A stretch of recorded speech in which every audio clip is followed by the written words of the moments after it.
B'ezrat Hashem, we're here back at the Limud from the Sefer of Yirat Hashem. Today is the Dalit, the fourth day of the month of Tammuz, which is Wednesday, the fourth day of the week of the day of Parashat of the week of Parashat Chukat. B'ezrat Hashem, we're continuing in the Sefer over here. The Sefer is written by Chacham Moshe Amber. So he continues. He says like this. Matzati b'tchilat Sefer Pnei David. So he says, I found in the Sefer Pnei David, in the beginning of Tchilat Torah, the beginning of the Torah, Shehem Shtei Tevot Rishonot Bereshit Bara.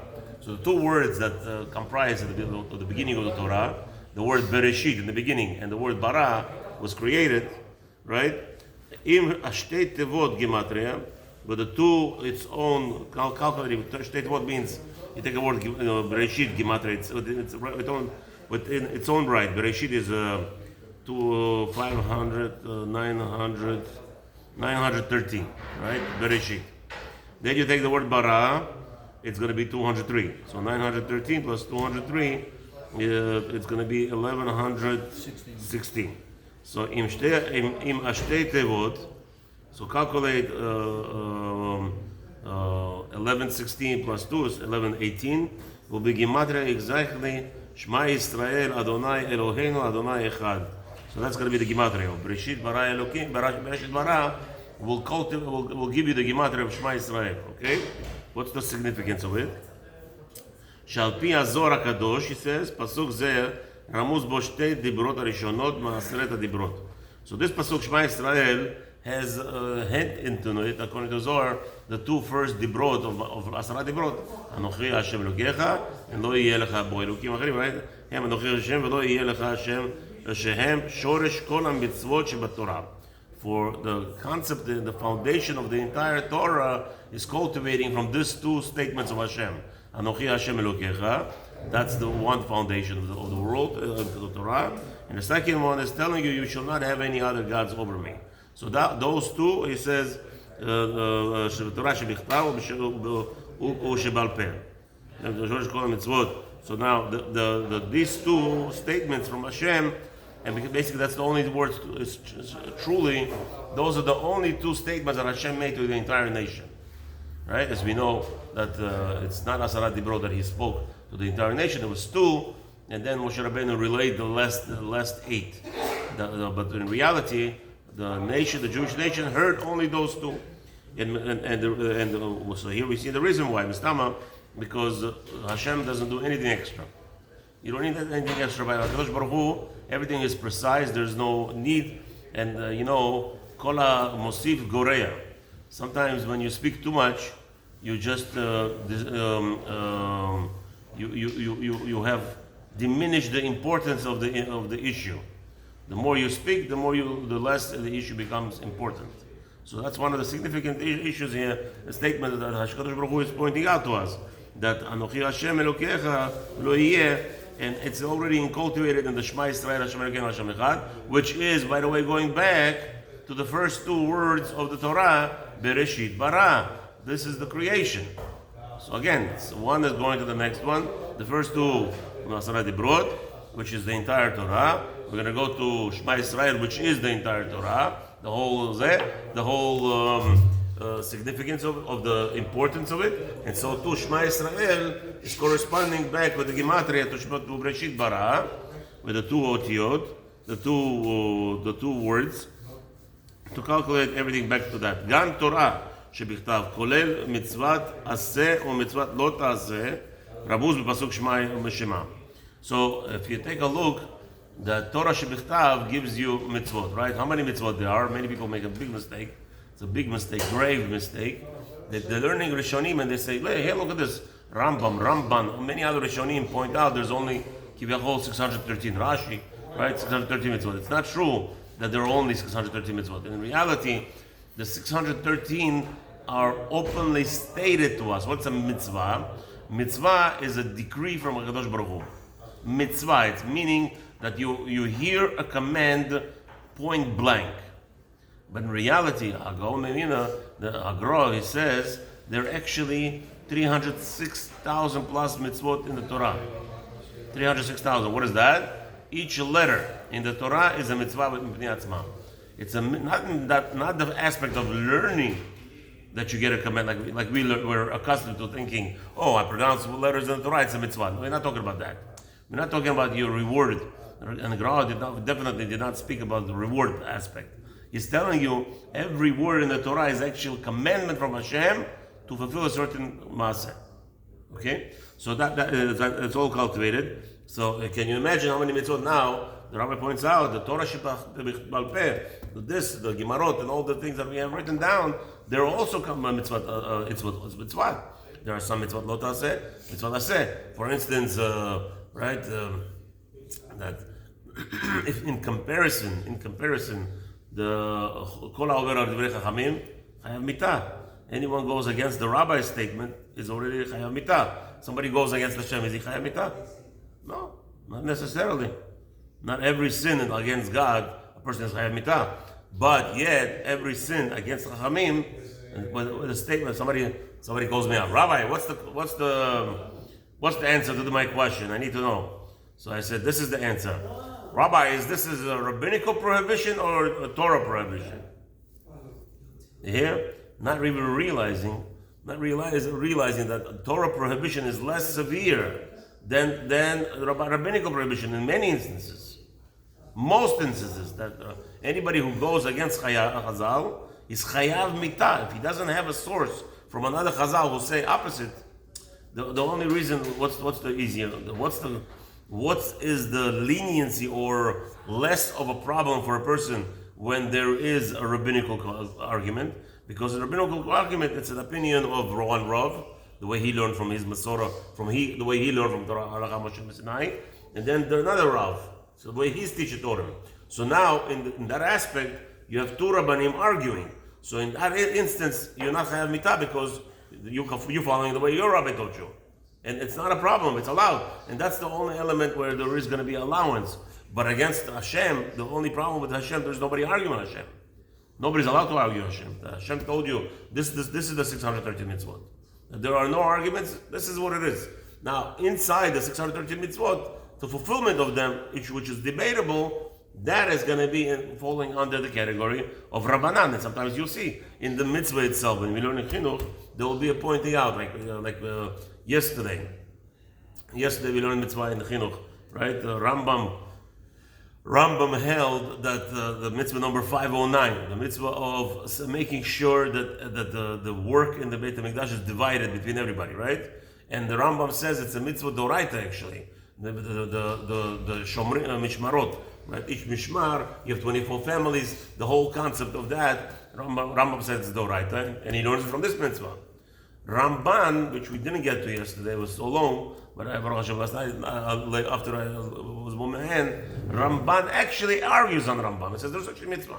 There is no such a mitzvah. Mitzvah 509 of Ramban says erase it. It doesn't exist. Why? Because it's halakha le Moshe Sinai.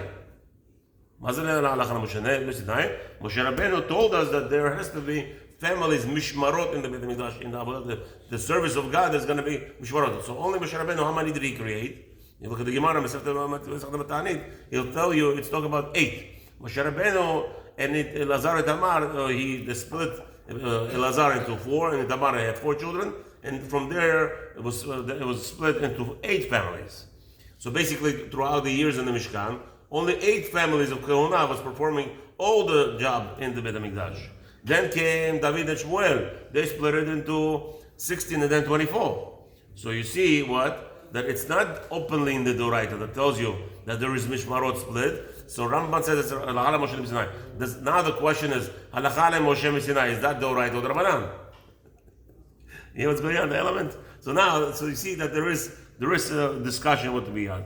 So he says over here that all the Torah, all the what's his name, the Shas, the Torah Shebal Peh, there are mitzvot aseh, and mitzvot lo taseh also cultivated in that. ואומנם גם תחילת התורה שבעל פה שסידר רבנו הקדוש מתחילה במצוות קריאת שמע. It says ironically, beautifully, I don't like this one, ironically. I don't know why I used it. Beautifully, the way that Rabbeinu HaKadosh, what did he say? The Rabbeinu HaKadosh started the entire Shas of Mishnayot The entire Shas Mishnah, how does it start? The mitzvah, what should the first mitzvah discussed? Kriyat Shema, Meimatai, Korin, et Shema, Be'arvin, right? So right away he started in that same aspect, the same element, to not to hint you, but to teach you something, right? והיא ממתי קוראים שמע קריאת שמע בערבית, ובזה יש לרמוז מה שכתוב בפרשת שמע, ודיברת בם. Here we see that there is a hint in what it says in the pasuk in קריאת שמע, ודיברת בם, you have to constantly discuss the Torah bam, ראשי תיבות בראשית. מה זה? ממתי. בראשית is for bet, bam, mem, the end of mem sofit is ממתי. ודיברת בם בראשית, Torah, you must constantly talk of Torah שבה רמז לתורה שבכתב, ותחילת בעוד ב' ותחילת התורה שבעל פה המתחילה בעוד מ'. דיברת בם. So now you know, when you say קריאת שמע, it's not talking about you should speak Torah only, it's telling you you should speak to בראשית, the entire Torah שבכתב, and then mem, משניות ש"ס, the entire Torah שבעל פה. That's what you have to have the כוונה when you're saying קריאת שמע. לחנך בהם את הילדים בתחילה. This is what we do, you constantly have to worry about training your children. Yeah? Bam stands for? Bet is בראשית, mem is ממתי קוראים את שמע. The two first statements of lechoira, that's the first thing that a child should hear from his parents. Not say Abba, say Mama, say Bereshit, I Bereshit, and then you say, hey, say Meimatai, yeah. Not Abba, Mama. No. That's very important, it's very nice. But those are things that have nothing to do with his life. Abba and Mama has nothing to do with his future and how he's going to live his life. The Ikar is Torah. B'li Torah, if it's not cultivated, if it's not brainwashed, the child is not brainwashed from the beginning. And yes, I'm going to use the word brainwashed, because people don't understand the whole element, the whole aspect of outside is brainwashing. I want to buy a flip phone for myself. Right now I have to spend $150 to $200. Right now I need a phone to replace my yeshiva phone, which is a smartphone, for advertising purposes. I'll get it for free. A smartphone, get it for free. A flip phone I have to pay. Where you heard of such a thing? That's right, that's the Tumah. Tumah comes for free. And anything that's going to, you will stay a little bit in the element of Kedusha, it's going to cost you more money, because the Yetzer Hara is going to force you not to buy it. Why should you spend money? But that's the way the world is, and the world entirely is brainwashing us. Everything you see outside is brainwashing. If you see my mitzvot, the Doraita, why do I think I started the shiur? Today is the 4th of Tammuz. It's not the 10th of July.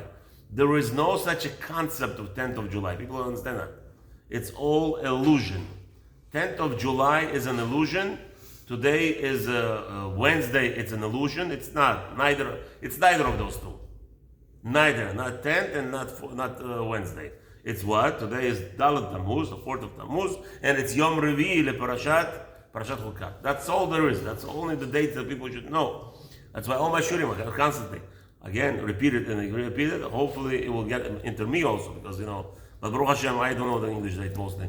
The only time I know, the only reason why I know today is July 10th is because we're flying out right now to New York. So that's the only reason.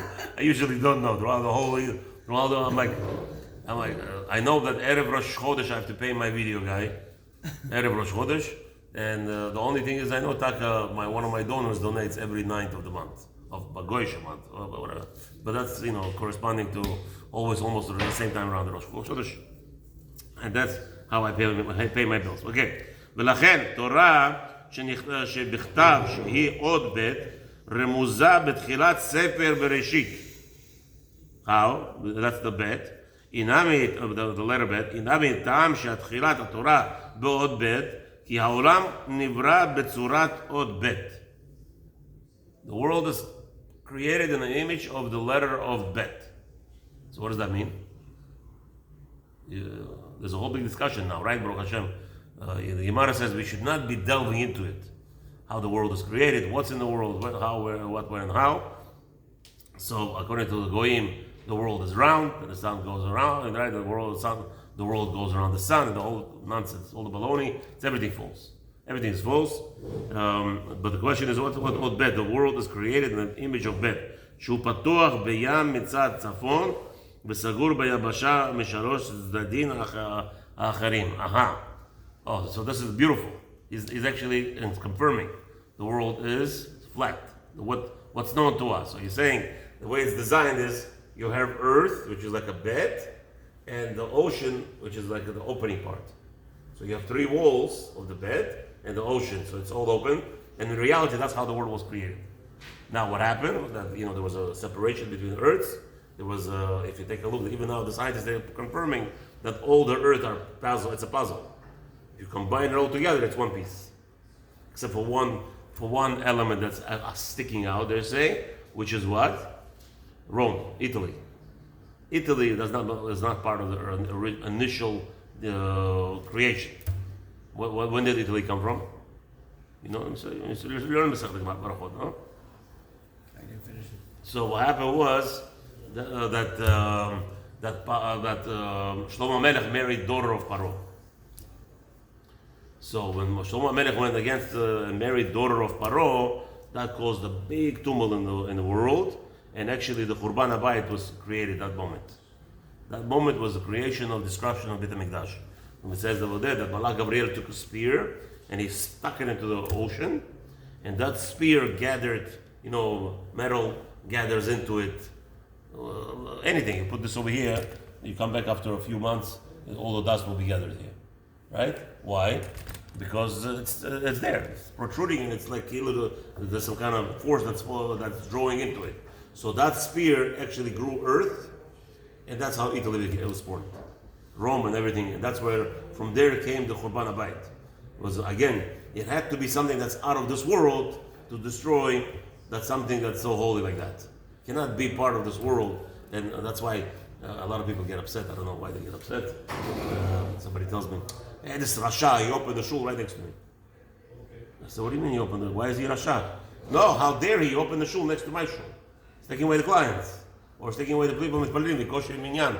I said, Chacham, is it his fault that when the Beit HaMikdash was destroyed, a spark of a stone fell in that place? What's my right? What's my proof?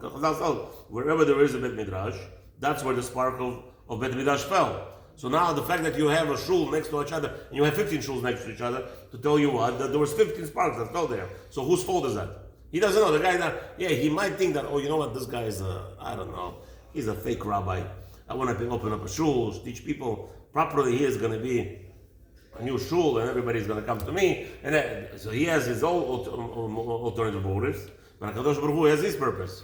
Wherever so what's the connection? That the earth was all one, and the Mikdash had to be built from the entire earth in order for it to be Beit Mikdash, in order to have hashpa'ah, in order to have influence over the whole world.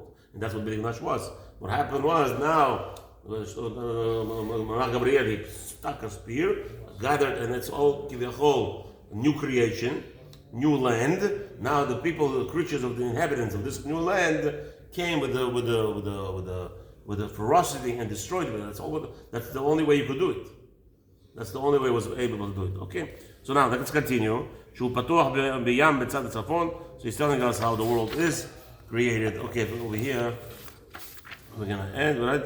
משלוש מצדיו האחרים. Now over here he starts. הנה מתחילת באות ב'. Let's just quickly read this through. בריאת באות א' בעשרת הדיברות. So now also that the world, the Torah was created started with the letter Bet, and the Aseret HaDibrot started with the letter Aleph. What's the significance? It's actually a new topic. We're going to visit Hashem, hopefully cover it on Tuesday next week, because I told you we're going away. As I said, we're waiting tomorrow, Hashem's help, and we'll continue Tuesday. Now we're going to do mitzvot.